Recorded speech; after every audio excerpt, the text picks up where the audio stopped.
यहाँ अहमदाबाद में जो आने का विषय है वो लगभग सभी लोगों को पता होगा।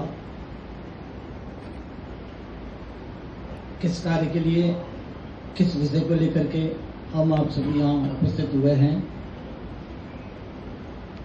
ये जिस कार्य के लिए हम यहाँ सभी उपस्थित हुए हैं, जिस जगह के लिए, जिस मंदिर के लिए, वो मंदिर है अजमेर जिले में। पहले तहसील थी किशनगढ़ और तहसील बनी है अराई, और अराई के पास 10 किलोमीटर पे एक पहाड़ी है छोटी सी। उस पहाड़ी का प्राचीन नाम है नागफणी पहाड़, और नागफणी पहाड़ी पे लगभग 1000 वर्ष पूर्व का एक मठ है जिसको आसन खास हिंगलाज मातेश्वरी मंदिर गैलपुर के नाम से जाना जाता है। वो स्थान 1000 वर्ष पूर्व अपने सबने नाम सुना होगा, राणा हमीर के पुत्र थे जलाराम जी महाराज। राणा हमीर की पत्नी ने 8 महीने या 7 महीने का अपना गर्भ था पेट में। वो आक्रमण काल में गिर गए थे, तो रानी ने अपने शस्त्र से पेट में चीरा लगाकर अपनी संतान को एक योगी को समर्पित कर दिया था। और समर्पित किया तो एक भांग का मटका पड़ा हुआ था। महाराज जी ने कह दिया, भैया इस मटके में इस बच्चे को छोड़ दो। उस बच्चे को उसने कुछ समय 4-6 महीने व्यतीत होने के बाद उनको स्मरण हुआ कि भाई ये क्या बालक भी छोड़ा था मटकी में, क्या हुआ। देखा जाए तो उसको देखा तो मटकी बड़ी थी, उस मटकी में एक मधुमक्खी का छत्ता बैठा हुआ था, और छत्ते में से एक एक बूंद मुंह में गिरती थी, जिससे उन्होंने साल भर उस मटके में निकाल दिया। साल भर के बाद बाबा जी ने उनको बाहर निकाला, नहलाया धुलाया। तो राजवंश का वह सिस्टम था। 2 साल तक उन्होंने परवरिश की। जब बुद्धिमत्ता जागृत हुई इस बालक की, तो एक दिन गुरुजी ने उस बाल अवस्था में बच्चे की परीक्षा के लिए वहां से अपने आश्रम से, कुटिया से कहीं दूर भेजा। बोले जाओ नदी के किनारे, और वहां से धुएं में जलाने के लिए लकड़ी लेके आओ। लकड़ी लेके आना है तो लकड़ी की गठड़ी रस्सी से बांध के नहीं लानी है, और गठड़ी उठा के लानी है। तो वो एक बालक लकड़ी चुनने जाता है, लकड़ी चुक चुक के इकट्ठी करता है, सर पे उठाता है, वापस लकड़ी गिर जाती है। फिर इकट्ठी करके फिर सर पे उठाते हैं तो फिर वो लकड़ी गिर जाती है। वैसे करते दिन पूरा निकल गया, रात पड़ गई। वो बच्चा वहां उस पे अड़ा रहा, भाई लकड़ी इकट्ठी करके मैं सर पे उठाऊं, फिर लकड़ी गिर जावे।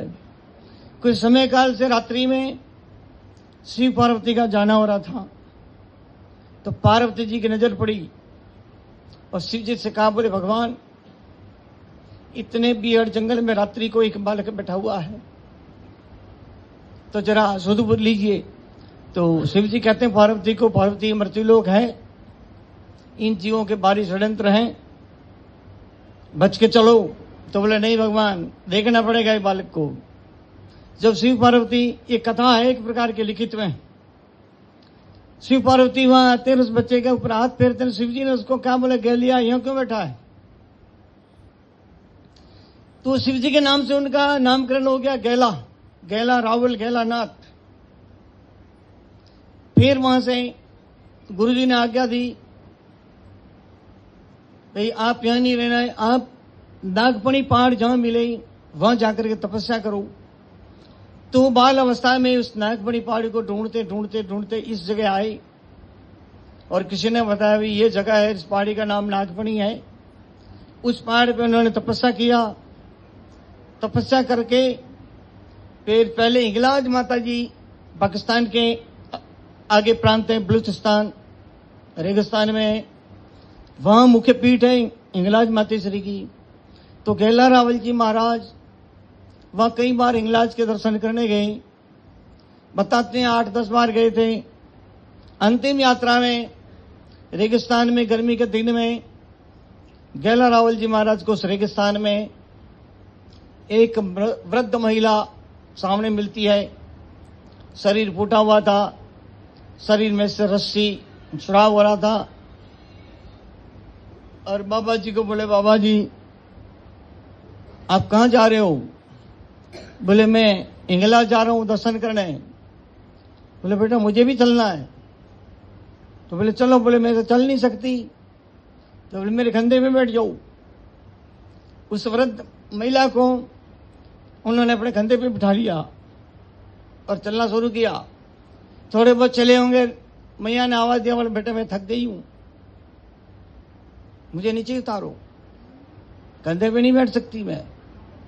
तो उन्हें नीचे उतारा। फिर माता जी से उन्हें विनती किया। तो बोले मैया मैं बीच में कैसे छोड़ के जाऊंगा, या तो तू मेरे साथ चल, या फिर तेरे को जहां जाना मैं तेरे को ले जाऊं, तेरी व्यवस्था करूंगा, सेवा करूंगा। उस समय फिर माता जी ने अपने स्वरूप में उनको दर्शन दिए और कहा बेटा अब मैं तेरे साथ चलती हूं। तो वहां से मातेश्वरी स्वयं चल करके गैलपुर उस स्थान में पधारी, आगमन हुआ और वहां माता जी की स्थापना हुई।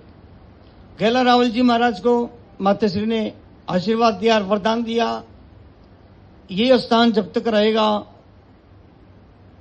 तब तक रात और दिन के 8 पहर होते हैं। 8 पैर में से एक पहर मेरा यहां हमेशा निवास रहेगा, ये मेरा वचन है। ऐसा वचन दिया।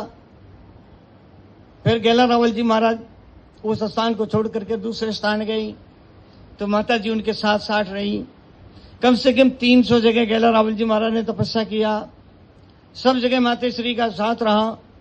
लास्ट में ही गेला रावल जी महाराज की समाधि भीलवाड़ा जिले में बनास नदी के किनारे, वहां उन्होंने तपस्या किया। तो मातेश्वरी वहां साथ में थी। जब गेला रावल जी महाराज वहां निवास करते, तपस्या करते थे, तो मातेश्वरी सवेरे इस नदी में स्नान करने गई होगी, कपड़े वस्त्र खोल करके साइड में रखे होंगे। तो उस दिन कोई टाइम का फर्क हो गया, उधर बाबा जी भी स्नान करने चले गए। पानी में पैर बजे, माताश्री को पता लगा कि भी कोई इंसान आ रहा है, कोई गंधर्व देवते आ रहे हैं, मेरा पीछा कर रहे हैं। तो माता जी ने वहां से वो अपने कपड़े उठाए, नदी पार करके सामने की पहाड़ी, उस पहाड़ी में गुफा पहाड़ फोड़ करके अंदर माता जी ने प्रवेश कर लिया। वो माता जी ने वो चोली वगैरह उतार के और उसमें प्रवेश हुई थी। उसके नाम से उस गांव का नाम रखा गया चोली। और चोली में माता जी वहां अदृश्य होती है और बाबा जी पीछे पीछा करते हैं, बोले ये माता जी मुझे छोड़ के जा रही है, जब तक माता जी उस गुफा में अदृश्य होगी। और अरावली पहाड़ में एक शिखर पे निकल जाती है और सक्तावत राजा को मिलती है, घाटा रानी के नाम से। अंतिम माताश्री का वो घाटा रानी का स्थान है हिंगलाज का अपने भारत में, जो स्वयं साक्षात माता जी अदृश्य होकर के वो प्रकट हुई थी।